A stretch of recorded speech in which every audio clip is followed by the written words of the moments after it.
Hello everyone and welcome back to my channel English literature feed India. आज जिस novel के बारे में हम पढ़ने वाले हैं उसका नाम है things fall apart by Chinua Achebe. ये अफ्रीकन लिटरेचर का बहुत बहुत फेमस और बहुत इम्पॉर्टेंट नॉवल है। तो चलिए स्टार्ट करते हैं। जैसे कि मैंने बोला, ये नॉवल के ऑथर जो हैं चिनुआ अचेबे, वो एक नाइजीरियन ऑथर थे। ये नॉवल 1958 में पब्लिश हुआ था पहली बार। ये चिनुआ अचेबे का डेब्यू नॉवल है। नॉवल नाइजीरिया के साउथ ईस्टर्न पार्ट में प्री कॉलोनियल लाइफ को और जब यूरोपियंस का वहाँ आगमन हुआ था लेट 19th सेंचुरी में, उन्हें दर्शाता है। नॉवल 3 पार्ट्स में स्प्लिट है।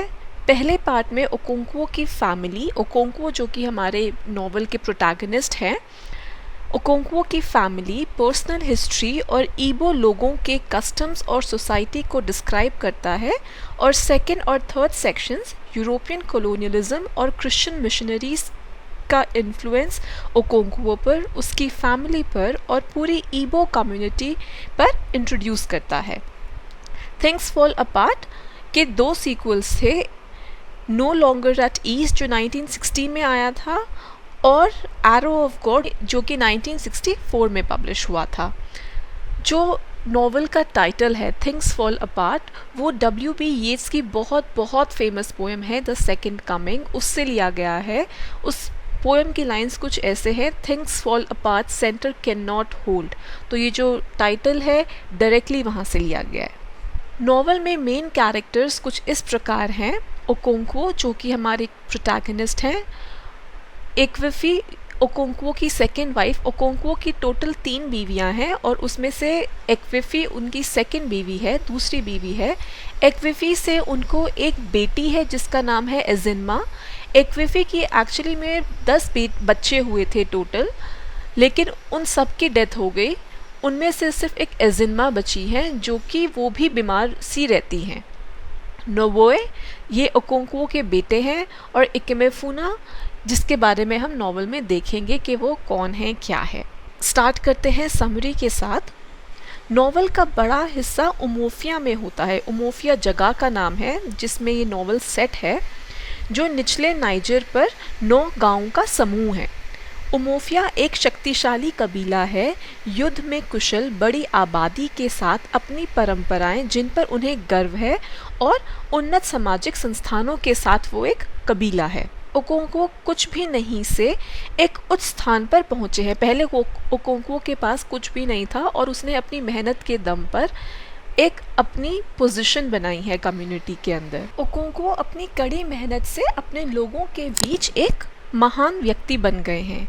जैसे कि मैंने बताया, ओकोंक्वो की 3 पत्नियां हैं और उनका खलिहान याम्स एक क्रॉप का नाम है, याम्स से भरा है जो कि वहाँ की मेन फसल है, मुख्य फसल है। वह ही इज़ लाइक, जैसे पेट्रियार्कल फैमिलीज होती हैं तो वो भी अपनी फैमिली, अपने परिवार पर he is the patriarch of the family. एक दिन एक पड़ोसी कबीला उमोफिया के खिलाफ एक अपराध करता है। They commit some offence against Umuofia. युद्ध से बचने के लिए जिस कबीले ने उमोफिया को ऑफेंड किया था, वो उमोफिया को एक वर्जिन लड़की और एक युवा लड़का देता है। लड़की को, जो कि ऑफेंडेड साइड है, उसकी नई पत्नी बनना है। लड़का जिसका नाम इकेमेफुना है, जो ये हमारे मेन कैरेक्टर्स में से एक था, इकेमेफुना। लड़का जिसका नाम इकेमेफुना है, उसकी बलि देनी है, लेकिन एकदम से नहीं देनी, अभी कुछ टाइम के बाद देनी है। वो 3 साल के लिए उमोफिया में रहता है और उस दौरान वो ओकोंक्वो के साथ ही रहता है, ओकोंक्वो की छत के नीचे, ओकोंक्वो के परिवार का हिस्सा बनकर। विशेष रूप से ओकोंक्वो के सबसे बड़े बेटे नोबोए, जो कि एक और हमारा मेन कैरेक्टर थे, नोबोए इकेमेफुना को भाई की तरह प्यार करने लगता है।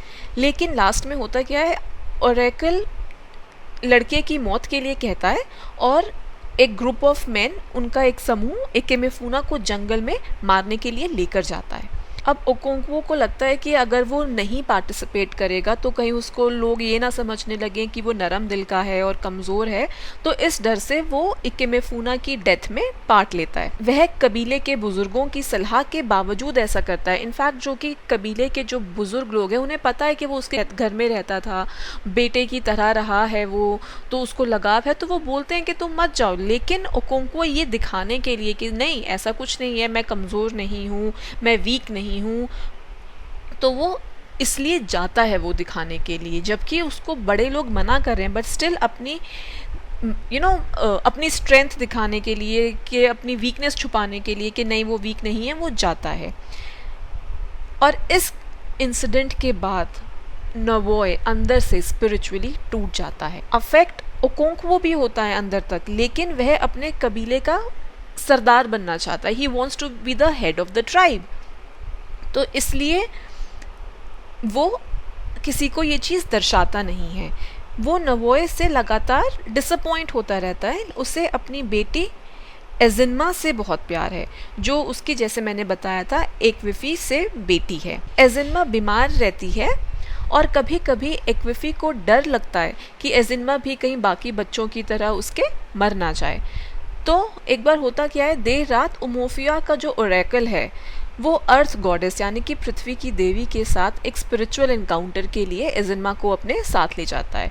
अब एक्विफी को डर लगता है अपनी बेटी के लिए, शी इज टेरिफाइड, तो वो क्या करती है, वो उसका पीछा करती है दूर से, अपनी बेटी का और ओरेकल का दोनों का पीछा करती है, इस डर से कि कहीं उसके बच्चे को कोई नुकसान ना हो, और ओकोंक्वो भी उनको फॉलो करता है। बाद में कबीले के एक किसी बड़े और महान आदमी का एक अंतिम संस्कार के दौरान होता क्या है, एक इंसिडेंट होता है विच इज़ वेरी इंपॉर्टेंट। ओकोंक्वो की जो बंदूक है, जो गन है, वो एक्सप्लोड हो जाती है, जिससे कि एक्सीडेंटली एक लड़के की डेथ हो जाती है। अब उमोफिया के जो लॉज हैं, जो कानून हैं, उसके अनुसार ओकोंक्वो और उसके फैमिली को 7 साल के लिए एग्जाइल किया जाता है। एग्जाइल यानी कि निर्वासित किया जाता है। उसकी मान्यताओं का केंद्र, उसकी बिलीव्स जो है, उसका केंद्र यह विश्वास है कि एक व्यक्ति अपने भाग्य का स्वामी खुद होता है, स्वयं होता है।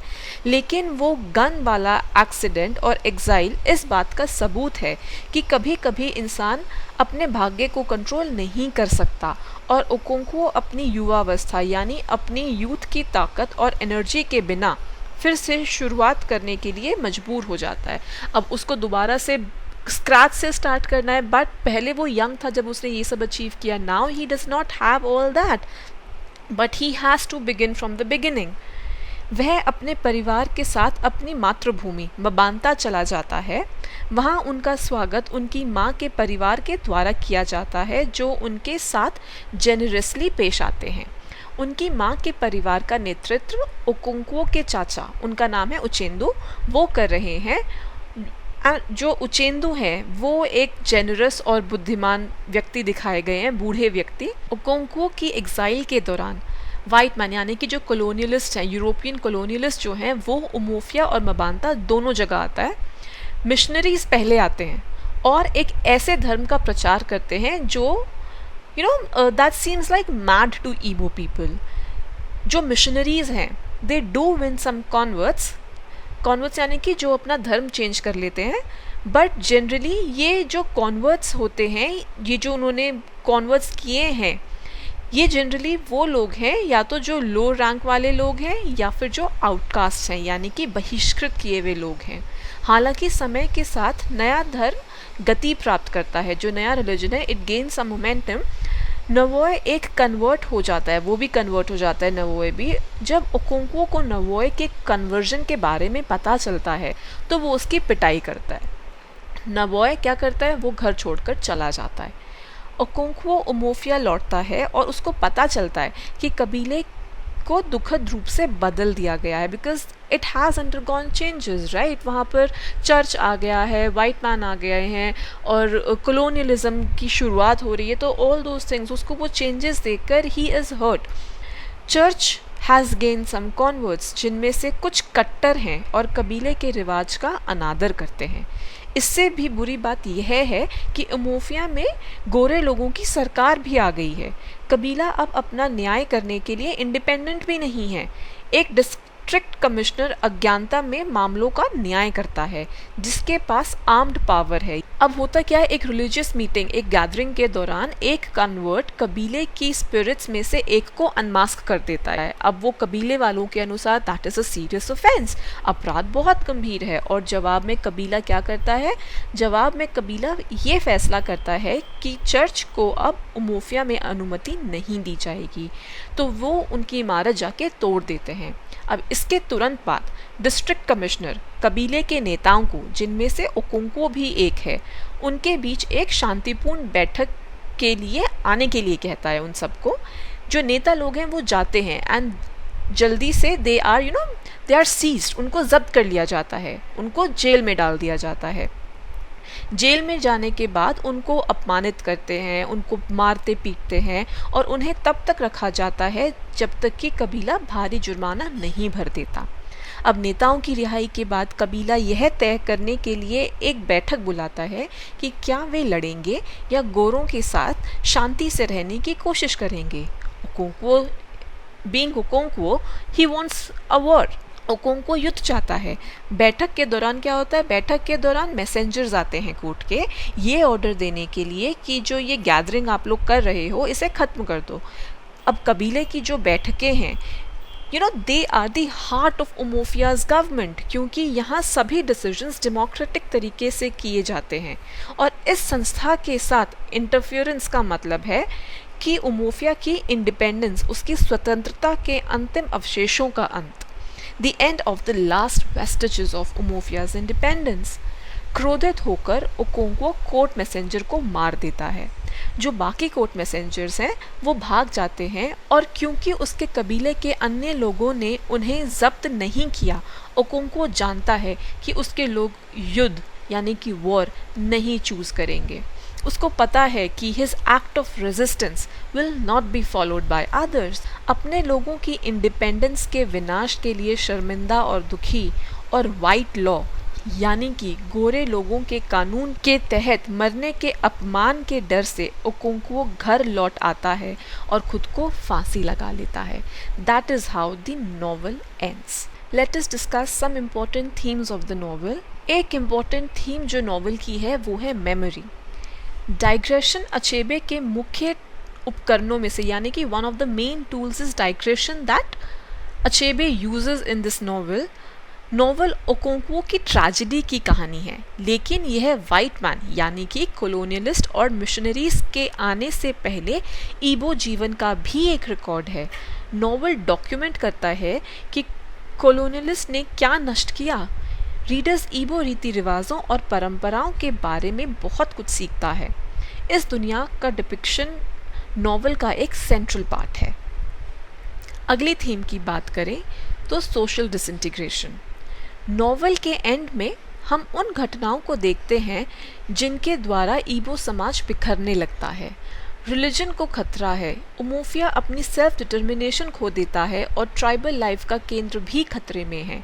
ये घटनाएं, ये सारी इंसिडेंट्स रीडर्स के लिए और ज़्यादा पेनफुल हैं, क्योंकि ईबो जीवन के सिंपैथेटिक डिस्क्रिप्शन में इतना समय बिताया गया है।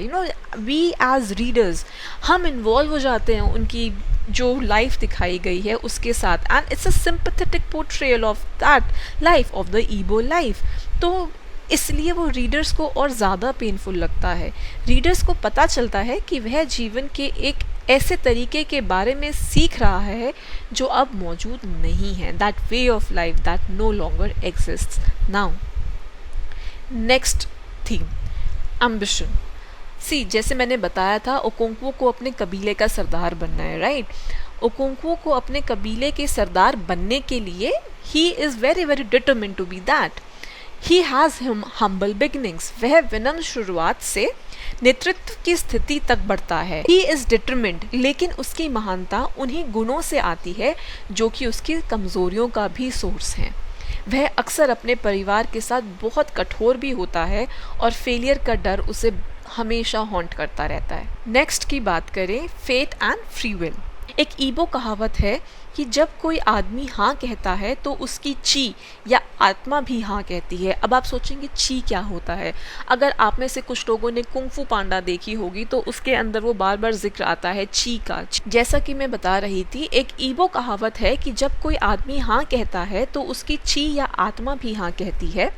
यह विश्वास कि वह अपने भाग्य को कंट्रोल करता है ओकोंको के लिए सबसे ज़्यादा महत्व रखता है। रिमेंबर, जैसे मैंने पहले भी बताया था, बाद में इस विश्वास को कमज़ोर करने के लिए कई घटनाएं होती हैं, जैसे कि अक्सर ट्रेजेडी में होता है कैटास्ट्रोफी यानी कि आपदा, एक्सटर्नल फोर्सेस और कैरेक्टर्स की चॉइसेस के कॉम्प्लेक्स मिक्स के थ्रू आती हैं।